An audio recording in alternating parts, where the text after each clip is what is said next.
Saudações caóticos e caóticas de todo mundo. Hoje vamos falar um pouco sobre o Mr. Catra Branco do rock.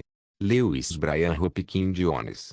Com um nome desses, difícil pra caralho de pronunciar, o cara só podia ser inglês, ou uma prostituta com um nome de guerra bizarro. Brian Jones nasceu na Inglaterra, em 1942. Quando o pequeno Brian levou um tapa do médico, já se ouviu um barulho, mas não era música, e sim alguma bomba do exército alemão que caía por ali. Seus pais de classe média, eram descendentes de galeses. Brian tinha duas irmãs, mas ninguém realmente se importa com elas, então vamos pular essa parte.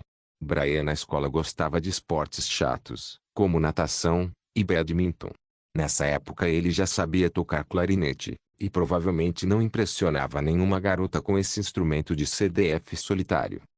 Brian era um bom aluno, no entanto às vezes ele arrumava briga com outros meninos sem nenhum motivo, e devido à sua baixa estatura, ele apanhava mais do que batia.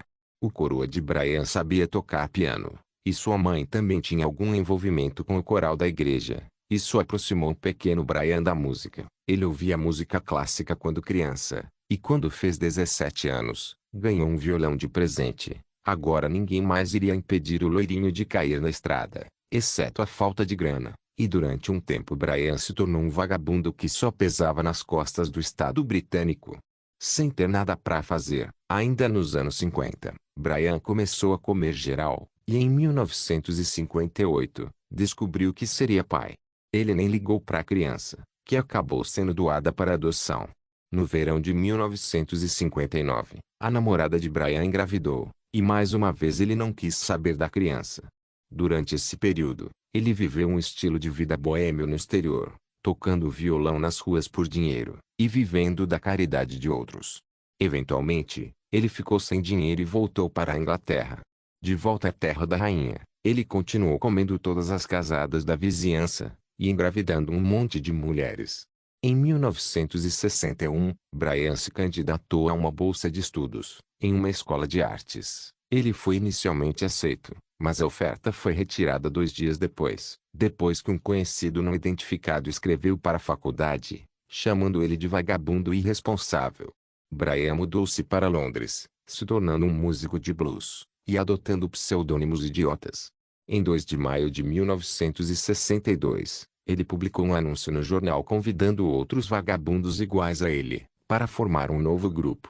O pianista Ian Queixada foi o primeiro a responder. Mais tarde, o cantor, Mick Beiso também se juntou à banda. Mick também trouxe seu amigo, conhecido como Keith Richards.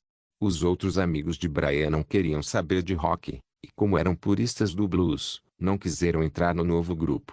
Brian criou o nome do grupo do nada, porque o dono de um boteco só iria contratar a cambada de vagabundos se ao menos a banda tivesse um nome. Estava formado então, os Rolling Stones. A banda fez seu primeiro show em 12 de julho de 1962, e finalmente Brian tinha um trabalho. A banda foi morar junto em algum cafofo de Londres, onde os caras passavam o dia inteiro ouvindo discos de blues. Como eles arrumavam dinheiro para pagar o aluguel, aí eu já não sei. A banda foi atrás de um baixista e um baterista, e quando conseguiu finalizar a formação do grupo, Brian começou a dar calote nos seus colegas de banda, embolsando mais dinheiro do que os outros caras. No início do grupo Brian tocava guitarra e gaita, depois tocou mais um monte de outros instrumentos.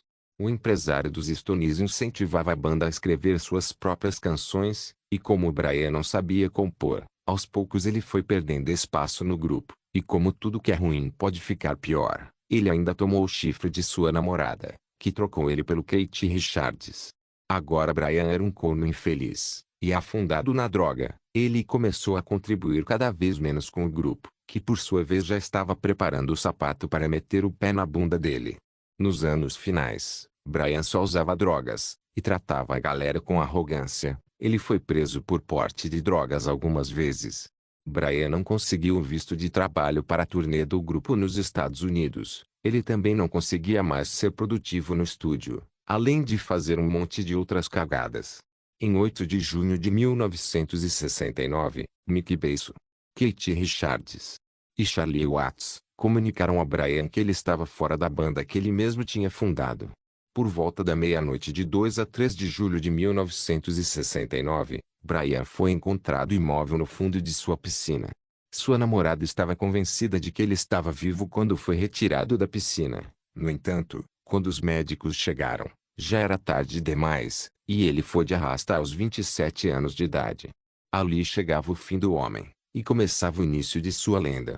Muitos passaram pela banda, mas Brian Jones sempre será a primeira pedra rolante.